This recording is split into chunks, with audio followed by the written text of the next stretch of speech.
dong. Semangat, semangat, semangat. Sekali lagi, masih semangat? Semangat, semangat, semangat. Baiklah, saya buka. Assalamualaikum warahmatullahi wabarakatuh. Waalaikumsalam warahmatullahi wabarakatuh. Tadi pun. Ya pun. Di sini saya izin memperkenalkan diri. Oke. Nama saya Maliana dari SDN 3 Waiurang. Di sini saya akan menyampaikan demonstrasi tentang menyebarkan pemahaman dan penerapan pengalaman budaya positif. Mungkin sudah tahu budaya positif itu seperti apa?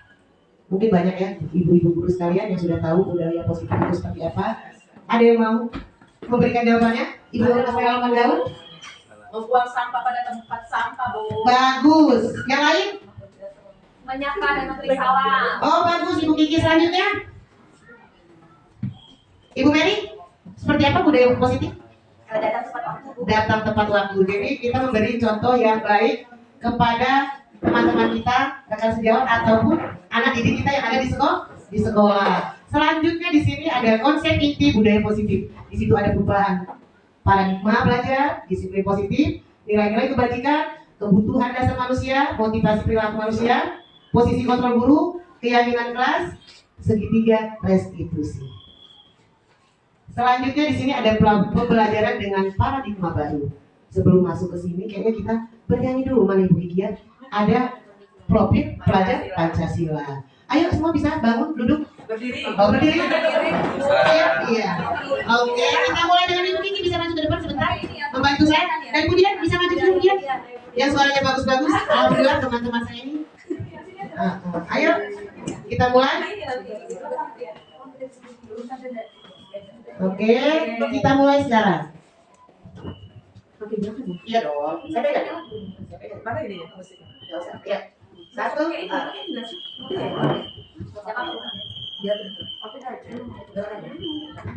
Oke, kita mulai. Oke, kita akan menyanyikan lagu profil Pancasila. Satu, pelajar Pancasila. 1, 2, 3. Pelajar Pancasila beriman dan bertakwa pada Tuhan yang Esa dan berakhlak mulia, berkebinekaan global, gotong royong mandiri, kreatif dan bernalar kritis. Lagi. Pelajar Pancasila beriman dan bertakwa pada Tuhan yang Esa dan berakhlak mulia, berkebinekaan global, gotong royong mandiri, kreatif dan bernalar kritis. Terima kasih untuk Ibu Kiki dan Ibu Dian. Selanjutnya di sini saya ulang kembali pembelajaran dengan paradigma baru. Pembelajaran dengan paradigma baru merupakan pembelajaran yang dirancang berdasarkan prinsip pembelajaran berdiferensiasi sehingga para peserta didik belajar sesuai kebutuhannya berdasarkan tahap perkembangan sesuai teori psikologi modern untuk mewujudkan profil pelajar Pancasila. Tadi sudah kita nyanyikan bersama-sama. Profil pelajar Pancasila itu terkait dengan mandiri, bernalar kritis, kreatif, bergotong royong, berbineka global, beriman, bertakwa kepada Tuhan dan berakhlak mulia. Di sini ada miskonsepsi tentang teori kontrol. Ilusi guru mengontrol murid, ilusi bahwa semua penguatan positif efektif dan bermanfaat, ilusi bahwa kritik dan membuat rasa bersalah mampu menguatkan karakter, ilusi bahwa orang dewasa berhak memaksa. Di sini ada juga tentang mengubah paradigma stimulus respon ke pendekatan teori kontrol. Ada stimulus respon di sini realitas kebutuhan atau kebutuhan kita sama, semua orang melihat hal yang sama. Selanjutnya kita mencoba mengubah orang agar berpandangan sama dengan kita. Perilaku buruk dilihat sebagai suatu kesalahan. Orang lain bisa mengontrol saya bisa mengontrol orang lain. Pemaksaan ada pada saat bujukan gagal. Model berpikir menang atau kalah. Teori kontrol, realitas kebutuhan kita berbeda. Setiap orang memiliki gambaran berbeda. Kita berusaha memahami pandangan orang lain tentang dunia. Semua perilaku memiliki tujuan. Hanya ada yang bisa mengontrol diri Anda. Anda tidak bisa mengontrol orang lain. Kolaborasi dan konsensus menciptakan pilihan-pilihan baru. Model berpikir menang-menang.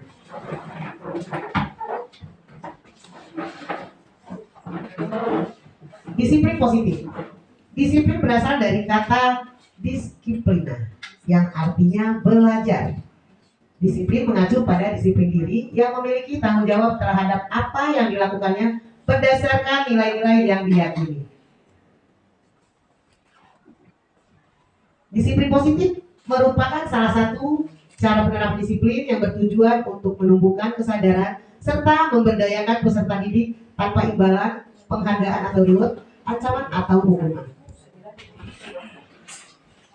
Sebagai pendidik, tujuan kita adalah menciptakan peserta didik yang memiliki disiplin diri sehingga mereka berperilaku mengacu kepada nilai-nilai kebajikan, universal, dan memiliki motivasi intrinsik dalam perubahan perilaku ke arah yang lebih baik. Nilai-nilai kebajikan, nilai yang disepakati bersama lepas dari suku bangsa, agama, bahasa, maupun latar belakangnya. Contoh nilai kebajikan institusi atau organisasi. Profil pelajar Pancasila, beriman dan bertakwa kepada Tuhan Yang Maha Esa, berakhlak mulia, berkebinekaan global, gotong royong, mandiri, kreatif, dan bernalar kritis.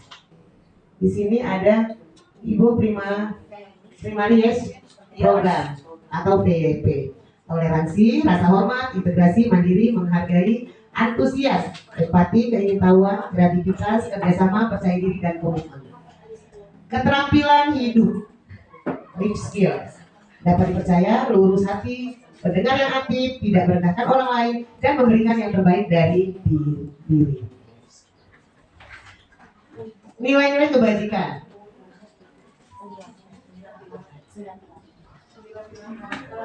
Nah, nilai-nilai disepakati bersama lepas dari suku bangsa, agama, bahasa maupun latar belakangnya. Di sini ada 9 pilar karakter. 1. Cinta Tuhan dan segenap ciptaannya. 2. Kemandirian dan tanggung jawab. 3. Kejujuran atau amanah diplomatis. 4. Hormat dan santun. 5. Dermawan, suka menolong dan gotong royong. Selanjutnya 6 ya. Percaya diri, kreatif, pekerja keras. 7. Kepemimpinan dan keadilan. 9. Baik dan rendah hati. 8. Toleransi. 9. Kedamaian dan kesatuan. Petunjuk seumur hidup dan keterampilan hidup.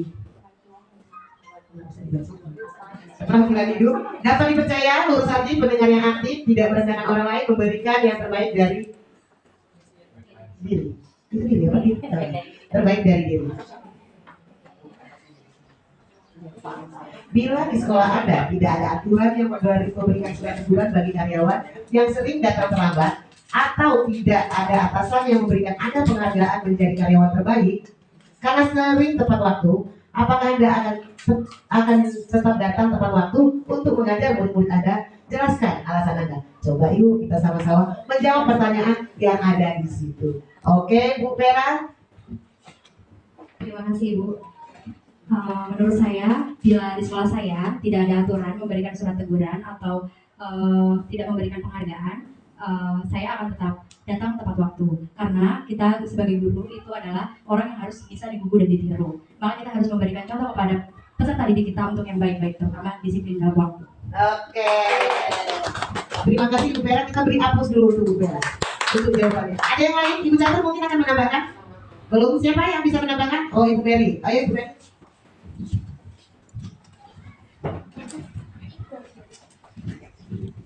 Assalamualaikum warahmatullahi wabarakatuh. Waalaikumsalam warahmatullahi wabarakatuh. Saya akan menanggapi, saya akan datang tetap tepat waktu karena saya akan memberikan contoh kepada murid-murid saya dan menghargai diri saya. Terima kasih, Bu. Iya, terima kasih Bu. Terima kasih untuk Ibu Mary. Beri aplaus sekali lagi kalian untuk Ibu Mary. Selanjutnya ada yang akan menambahkan? Ibu Vicky, Bu Dian, Bu Nila. Untuk yang lain? Cukup? Oke, terima kasih. Sampaikan pengalaman strategi apa yang selama ini Anda terapkan untuk menanamkan disiplin positif pada murid-murid Anda. Bagaimana hasilnya pada perilaku murid-murid Anda? Ada yang bisa menjawab pertanyaan ini?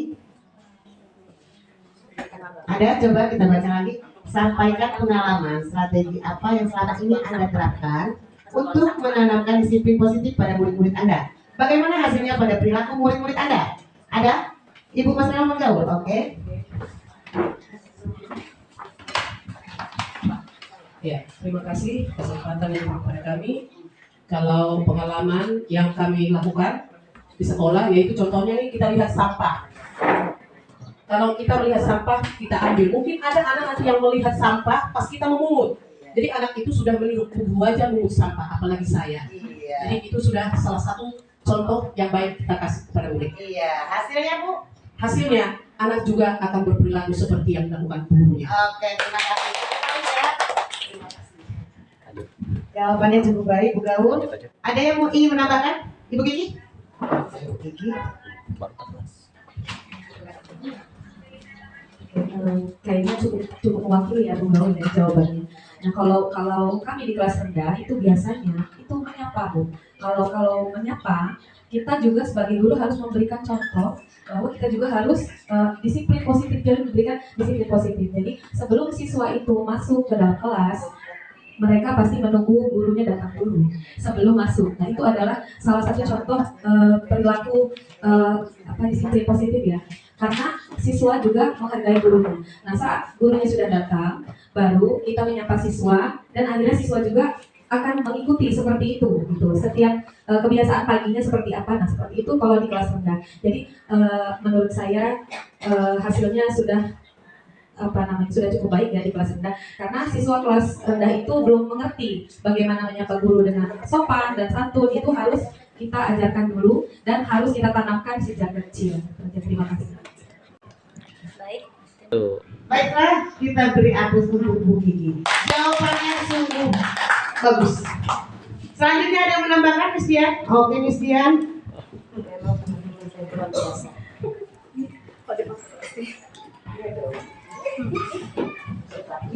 Baik, terima kasih atas kesempatannya. Untuk strategi apa yang selama ini saya terapkan di kelas, mungkin jawaban dari Bu Gaul, jawaban dari Bu Kiki memang cukup mewakili, dan mungkin ada juga saya biasakan untuk berkata sopan kepada anak.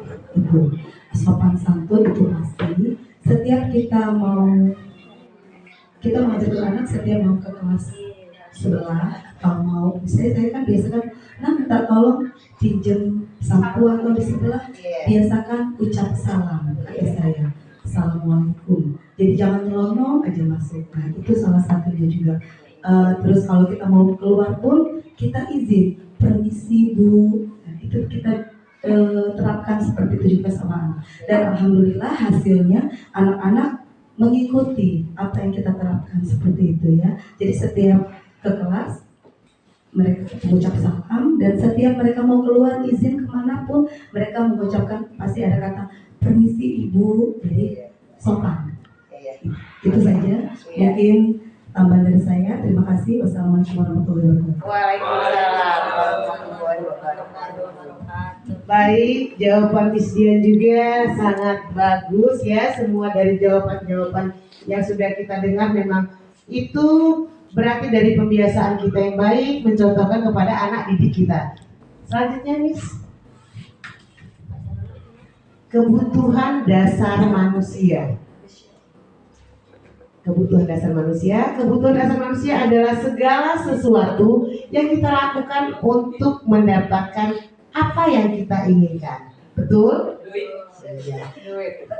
Seluruh tindakan yang kita lakukan memiliki tujuan tertentu, dan semua usaha terbaik yang kita lakukan adalah dalam rangka agar kebutuhan dasar kita terpenuhi dengan baik. Bertahan hidup. Yang pertama, bertahan hidup.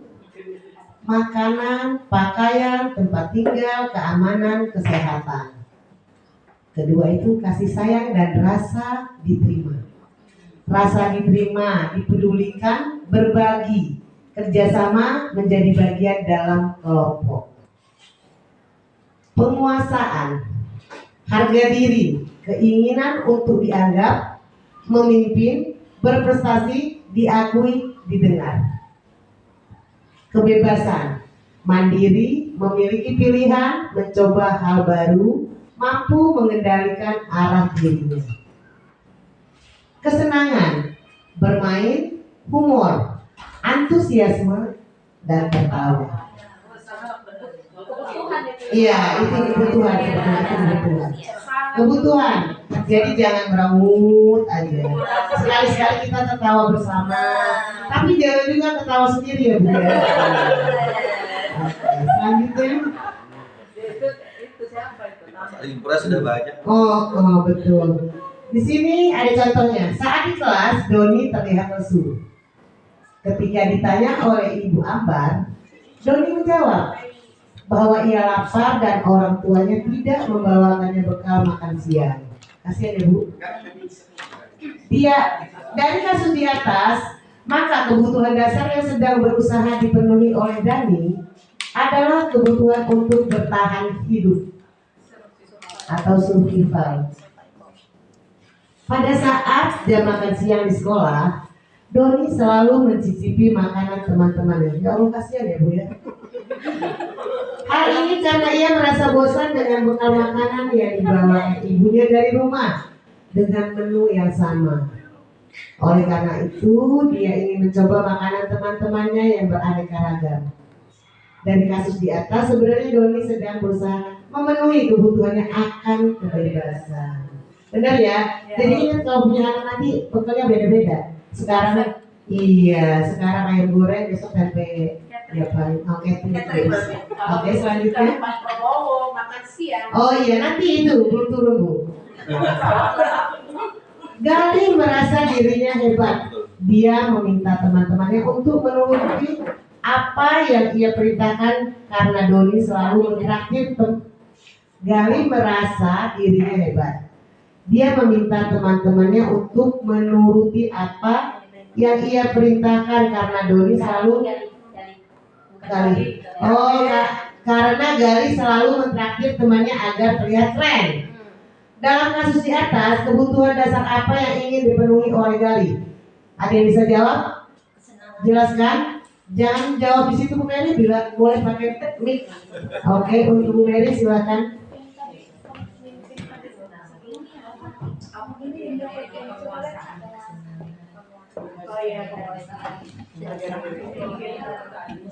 Itu karena dia mentraktir. Nyombong itu. Stimulus dulu. Iya, coba. Kebutuhan dasar manusia itu kan ada bertahan hidup, kasih sayang dan rasa diterima, penguasaan, kebebasan, kesenangan. Jadi Gali tadi itu suka sekali mentraktir teman-temannya. Mungkin ada di penguasaan dan kebebasan, mungkin juga kesenangan dia, bisa juga kan bermain, humor, antusias, tertawa. Dia juga mungkin dia ada hatinya senang mentraktir teman-temannya, mungkin bisa ya. Nah, kebebasan, dia bebas untuk membuat orang senang. Nah, penguasaan dia mungkin punya seorang pemimpin yang biasa membuat anak buahnya gitu. Mungkin kan kadang-kadang anak-anak itu seperti itu ya, ingin dihargai keinginan mereka gitu. Nah, mungkin dia mengendalikan arah ya dia. Sama saja mengendalikan teman-temannya. Iya, penguasaan itu Bu. Kalau dia mengendalikan teman-temannya. Tapi masuk juga Karena dikasih mungkin dia sayang. pengen dihargai, itu saja. Masuk juga dia dikasih sayang. Iya, kasih sayang, dia pengen disayang mungkin sama Iya, teman-temannya. karena Anak-anak itu salah. iya, karena anak-anak itu kadang kan pengen perhatian. Iya. Temennya ini dia pengen juga. Nah, mungkin dia traktir temannya saya pengen seperti dia. Iya. Ada juga seperti itu. Begitu saja Bu Lin. Oke, terima kasih. Mungkin bisa juga. Ada yang mau nambahkan? Oke, Ibu. Coba Ibu Tri. Bu Dian. Oh iya. Nanti sebentar Bu Dian ya. Iya, Bu. Assalamualaikum warahmatullahi wabarakatuh. Waalaikumsalam. Hanya ingin menambahkan saja dari beberapa tadi ya. Selain kebebasan penguasaan harga diri tadi, menurut saya kebutuhan dasar manusia yang lain yaitu adalah kasih sayang dan rasa ingin diterima. Terkadang kan dalam suatu kelompok ini, kalau misalkan ingin di suatu kelompok supaya saya bisa diterima oleh kelompok itu, saya harus mentraktir. Iya. Baik, aplikasinya. Oh iya, ini mungkin tidak mungkin lagi ya, mengingatkan pada seorang teman mungkin ya. Ya, saya sendiri mungkin itu ya. Ya, terus dia silakan. Itu tadi ya. Baik, terima kasih. Intinya tadi si Gali ini kan dia hobinya mentraktir temannya Iya. agar terlihat keren. Iya. Nah berarti kan dia happy loh, senang. Oh, berarti kan itu ya. Jadi dia kesenang biar kelihatan keren. Tapi tergantung ya Bapak Ibu ya. Maaf ngomong, saya pribadi pun kadang suka mentraktir anak-anak murid. Tapi untuk apa tujuannya? Apa tujuannya, Bu? Tujuannya apa? Senang aja. Oh, iya. Senang aja terus gimana ya? Kadang-kadang saya suka setiap Jumat gitu kan, Iya. setiap Jumat itu kan jadinya apa itu Jumat berkah gitu kan. Iya. Kasih sayang dan rasa diterima. Karena saya suka ya. Kadang-kadang kalau saya lupa, saya diingatkan sama anak-anak. Kita traktir. Bu Dian, ini hari Jumat. Iya kenapa nak? Jumat berkah. Jadi gitu ya. Jadi itu tadi ya, senang aja sebenarnya dan kasih sayang dan rasa diterima. Iya. Oke, itu saja. Terima kasih. Wassalamualaikum warahmatullahi wabarakatuh. Waalaikumsalam warahmatullahi wabarakatuh. Bergabung diskusi ya, bagus sekali. Iya, memang itu sudah dibiasakan di kelasnya Budia. Dan murid-murid jadi terbiasa. Itu contoh yang baik untuk anak didiknya. Selanjutnya,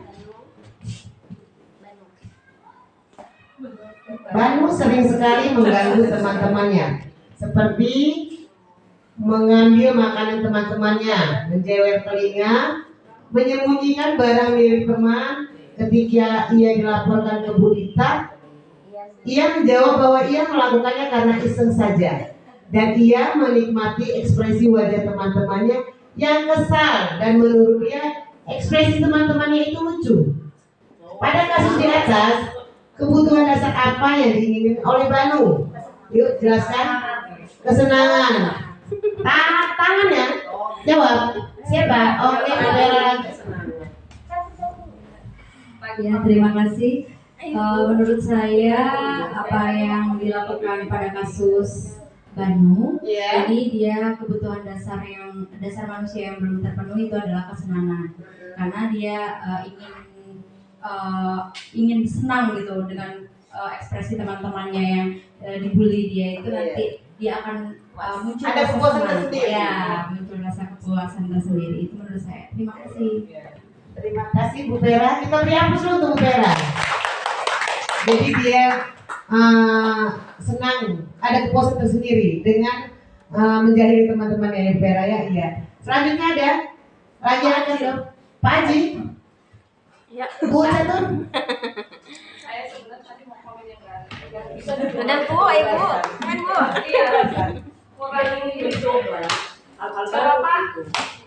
Bu, bisa Soalnya soalnya yang Gali apa Gali tadi? Banu. Gali. Enggak, saya mau Gali. Nah, di situ pertanyaannya Gali merasa dirinya hebat. Dia meminta teman-temannya untuk menuruti apa yang ia perintahkan. Karena Gali, bukan Doni ya. Karena Gali selalu mentraktir teman-temannya agar terlihat keren. Ya. Nah, mungkin di sini kebutuhan dasarnya yang ingin dipenuhi oleh Gali bisa di yang 5 kebutuhan dasar tadi Bu. Kalau saya mungkin lebih ke penguasaan. Di situ ada harga diri. Ya, nah tadi itu kan Gali ingin merasa hebat, dipandang hebat sama kawan-kawannya, sehingga timbul harga dirinya kan. Kalau saya ini mentraktir kawan-kawan saya, dia harga dirinya, iya dia merasa keren. Nah mungkin itu saja Bu. Iya, mungkin itu pendapat dari saya. Assalamualaikum warahmatullahi wabarakatuh. Waalaikumsalam. Baik, berapa selanjutnya ada penambahan tentang Banu. Bu Mary, Cukup. Bu Vicky, Bu Lila nih belum? Oke, Bu Lila. Assalamualaikum warahmatullahi wabarakatuh. Waalaikumsalam. Di sini Banu sering sekali mengganggu teman-temannya. Anggap aja iseng ya. Jadi pada kasus di atas, kebutuhan dasar apa yang diinginkan oleh Banu? Mungkin Bandung ini dengan mengganggu temannya itu dia ada kepuasan sendiri.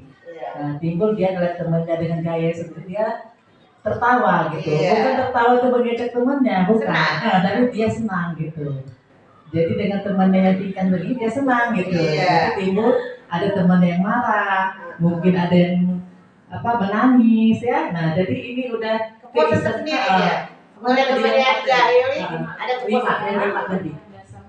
Jadi kebutuhan dasar ini itu kesenangan, bermain, udah tuh antusiasme, tertawa dia kan. Itu tingkah laku si Bandung. Bisa juga masuk ke kebebasan juga ini Bu Ria. Iya. Dia mampu mencoba hal yang baru ya. Mencoba hal baru. Tapi dengan apa? Tingkah si Bandung mungkin temannya juga merasa risih ya. Karena tapi kalau udah tuh sifatnya Bandung jahil begitu mungkin udahlah gitu biar aja. Iya. Karena emang nggak tahu sifatnya seperti apa. gurunya. Yang pasti iya. Nah, mungkin ada Bu katanya. Dari saya terima kasih. Oke, terima kasih banyak Bu Nila atas jawabannya. Yaitu kepuasan tersendiri ya, karena dia menjahili temannya, dia senang, dia tertawa melihat ekspresi teman-temannya yang dijahili. Selanjutnya, kesimpulan dari materi 5 kebutuhan dasar manusia adalah sebagai pendidik kita harus mengetahui apa yang dibutuhkan oleh murid kita agar mereka dapat merasa dihargai. Terlebih ketika murid tersebut membuat kesalahan atau berperilaku yang buruk dan tidak dapat dibiarkan begitu saja. Namun, kita memberikan perubahan dengan menerapkan budaya positif. Ketika seorang murid melakukan suatu perbuatan yang bertentangan dengan nilai-nilai kebajikan atau melanggar peraturan, hal itu sebenarnya dikarenakan mereka gagal memenuhi kebutuhan dasar mereka. Oke, cukup. Mungkin akan dilanjutkan oleh teman-teman saya, Ibu Husna. Oke, baiklah, saya tutup, saya akhiri sesi ini. Wassalamualaikum warahmatullahi wabarakatuh.